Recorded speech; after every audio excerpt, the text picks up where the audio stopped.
Hello students, my self doctor Shalini from Ayurveda वाला coaching. आज हम अपने 14 चैप्टर को कंप्लीट करेंगे। इससे पहले हमने एक वीडियो में 14 चैप्टर में श्लोक नंबर 18, श्लोक नंबर 17 तक हम पढ़ चुके हैं और अब हम श्लोक नंबर 18 से इस वीडियो में कंप्लीट करेंगे। तो हम शुरू करते हैं।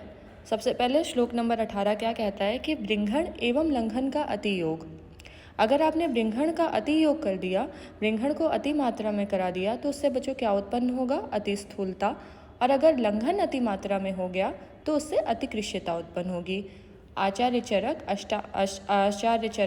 चैप्टर 21 सूत्र स्थान अष्टोनिंदतीय अध्याय, जहाँ पे हमने निंदनीय पुरुष 8 प्रकार के पढ़े हैं, उसमें विशेषता हम जो पढ़ते हैं कि लंघन, अति स्थूल मतलब अतिस्थौल्य और अतिकार्ष्य। तो हमें ये समझ में आ जाएगा कि अतिस्थौल बृंघण के अति योग से उत्पन्न होता है।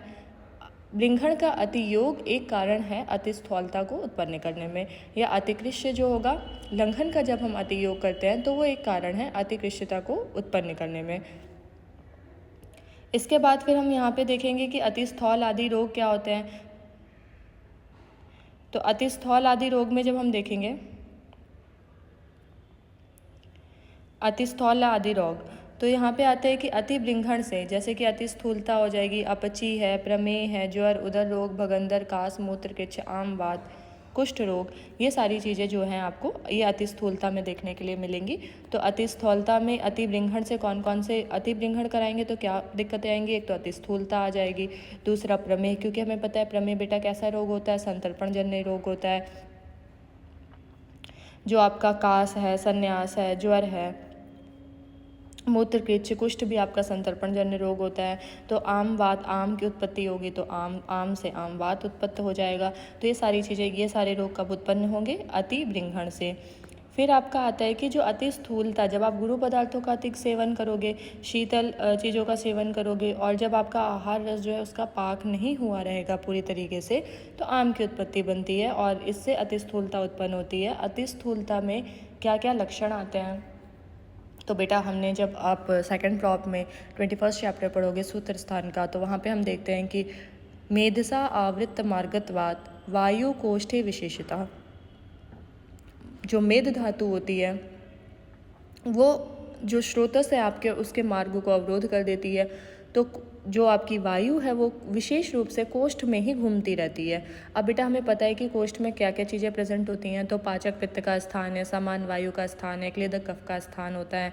तो ये जो दोष यहाँ पे प्रेजेंट हैं, जब यहाँ पे वायु जो है विशेष रूप से यहीं पे विचरण करती है, तो ये क्या करती है बेटा? बार बार अग्नि को दीप्त करेगी।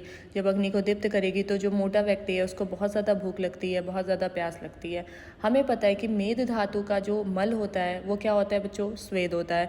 तो जो मेद धातु का जो मल होता है वो स्वेद होता है, तो इसको पसीना भी बहुत ज़्यादा निकलेगा, और पसीना निकलेगा, शरीर एकदम दुर्गंधित रहेगी।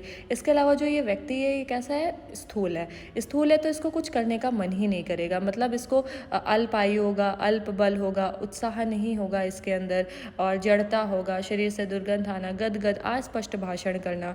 और बच्चों हमें पता है कि इसको निद्रा बहुत ज़्यादा आएगी। क्या करेगा ना? थोड़ा परिश्रम करेगा, इसका सांस फूलने लगेगा, निद्रा बहुत ज़्यादा आएगी। तो निद्रा क्यों आएगी बच्चों? क्योंकि ये अतिस्थूलता इसके अंदर है। अतिस्थूलता इसके अंदर है, इसका मतलब क्या है कि इसके अंदर कफ दोष की वृद्धि हुई है। कफ दोष की वृद्धि हुई है। हमें पता है कि कफ जो होता है, जब हम इसका त्रिगुण के साथ संबंध देखते हैं, तो बेटा कफ का किसके साथ संबंध होता है? तम के साथ।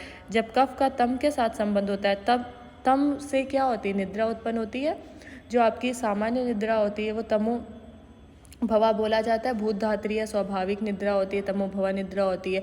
तो तम के कारण ही निद्रा उत्पन्न होती है। तो ये भी हम समझ जाएंगे कि कफ के कारण निद्रा आ रही है यहाँ पे। तो ये आपके जो पॉइंट्स बताए गए हैं कि अतिस्थौलता के क्या लक्षण होता है। यहाँ पे बताया गया है कि मॉडर्न में क्या बताया जा रहा है कि अतिस्थौलता से क्या है कि ओबेसिटी से एक्सेसिव एक्यूमुलेशन ऑफ फैट होता है in the subcutaneous and deep tissues में। बट क्या होता है कि यहाँ पे इंटेक बहुत ज़्यादा कर रहा है बेटा, वो खा बहुत ज़्यादा रहा है, लेकिन क्या है ना, उतनी कैलोरी बर्न नहीं कर पा रहा है। जब उतनी कैलोरी वो बर्न नहीं कर पा रहा है तो उससे क्या हो रहा है कि फ़ैट जो है वो डिपॉजिट होता जा रहा है। ये इसका यहाँ पे रीज़न हो जाता है। इसके अलावा और भी यहाँ पे बताए गए कि स्थूलता के अन्य असामान्य कारण क्या हो सकते हैं कि धूमपान करने वालों की अपेक्षा धूमपान ना करने वालों का वजन अधिक होता है, जो मानसिक तनाव कम करने की औषधियाँ ले रहे हैं, मधुमेह है, तो कैंसर वगैरह के रोग में भी स्थूलता जो है वो बढ़ती है, ऐसा बताया गया है यहाँ पे। फिर आता है अष्टांग संग्रह का रेफरेंस है, तो इसे पढ़ने की ज़रूरत नहीं है।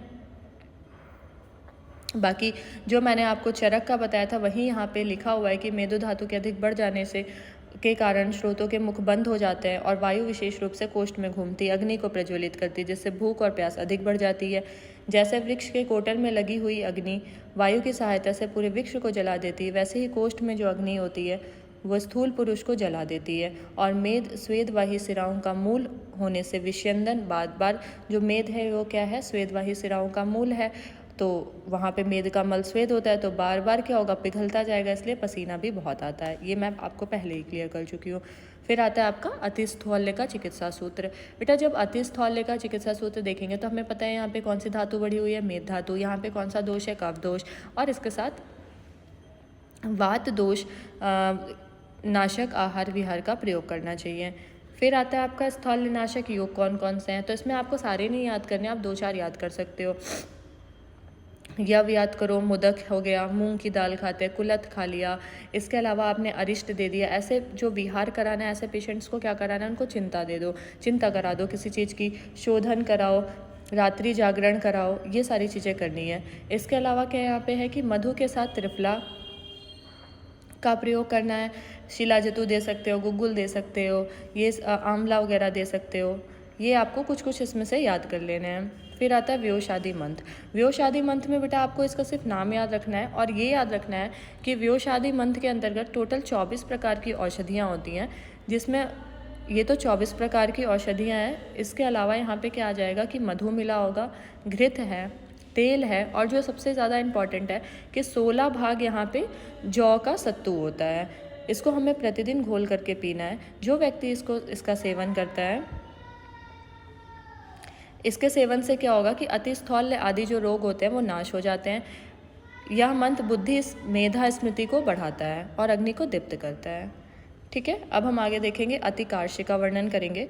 तो अतिकार्ष्य में क्या क्या चीज़ें देखने को मिलती हैं कि अगर व्यक्ति जो है अतिकार्ष्य हो गया है, तो बेटा हमें पता है कि अगर अतिकार्ष्यता उत्पन्न हो रही है तो वहाँ पे क्या हो रहा है कि वात बहुत ज़्यादा बढ़ा हुआ है, और अगर वात बहुत ज़्यादा बढ़ा हुआ है तो वहाँ पे क्या चीज़ें आएंगी, वहाँ पे उसको दर्द होगा, ये होगा। तो यहाँ पे अतिलंघन से अतिकृष्यता, तो इससे क्या आएगा, आपका भ्रम, कास, तृष्णा, अधिक, अरुचि हो जाता है, स्नेह, अग्नि, निद्रा, श्रवण शक्ति, ओज वगैरह का क्षय हो जाता है, ज्वर करेगा, प्रलाप करेगा, पाश संधियों में वेदना, संधियों में भेदन, अस्थियों में भेदन। ये सारा जब हम चैप्टर 13 पढ़ रहे थे तो हमने वहाँ पे ये सारी चीज़ें क्लियर करी थी। मूत्र पुरीष का अवरोध करा देगी।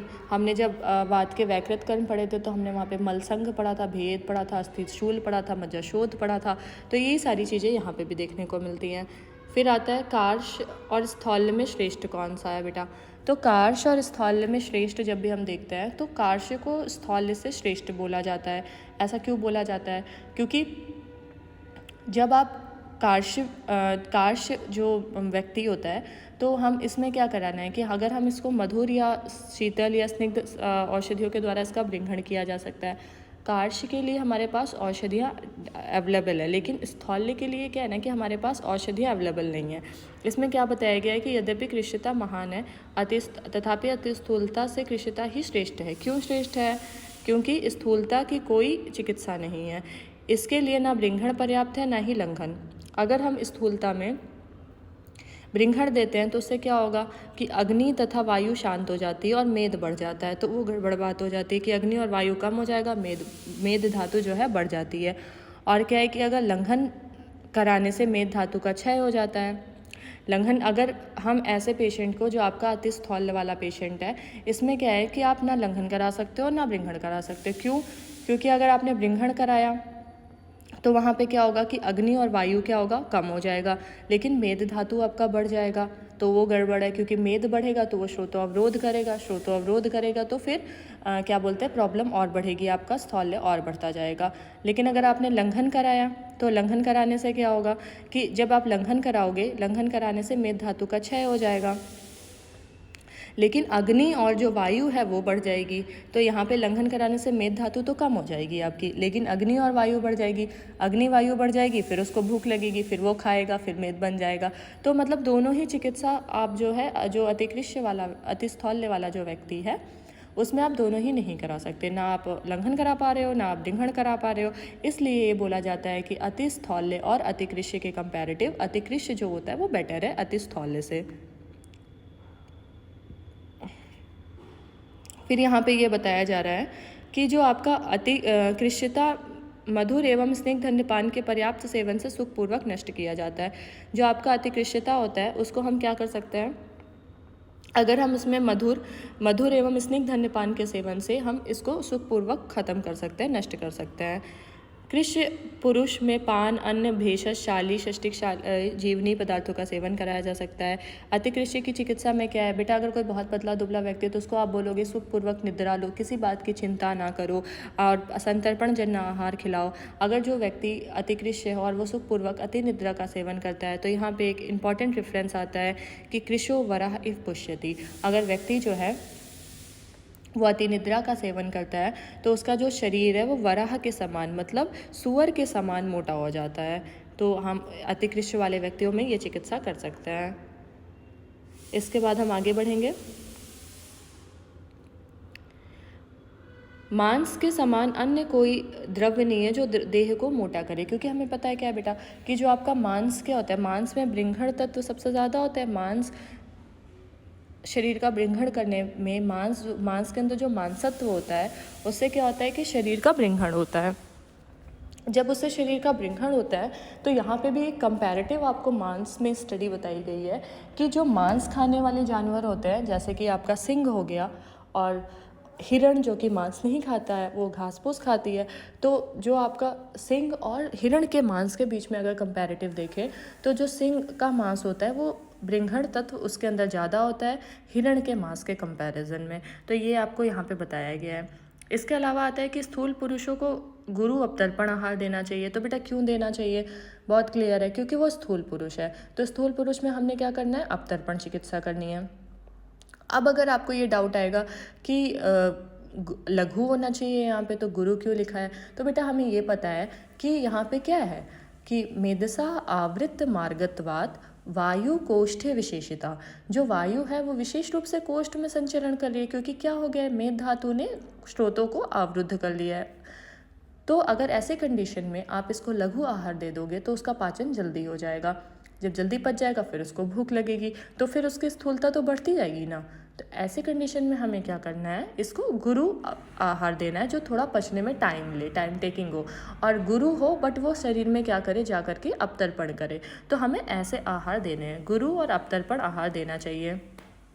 इसके विपरीत अगर हम कृष्य पुरुष में देखेंगे तो वहाँ पे हमें लघु संतर्पण आहार देना चाहिए। और अब एक पॉइंट बहुत इंपॉर्टेंट आ रहा है कि जो आपका यव और गोधूम होता है ये आप दोनों में ही दे सकते हो। जो यव हो गया, गोधूम हो गया, इसको आप दोनों में ही दे सकते हो, बृंघण में भी दे सकते हो और कृष्यता वाले कंडीशन में। इसके बाद हम आगे देखेंगे कि लंघन और बृंघण में ग्राही और भेदी आदि का अंतर्भाव।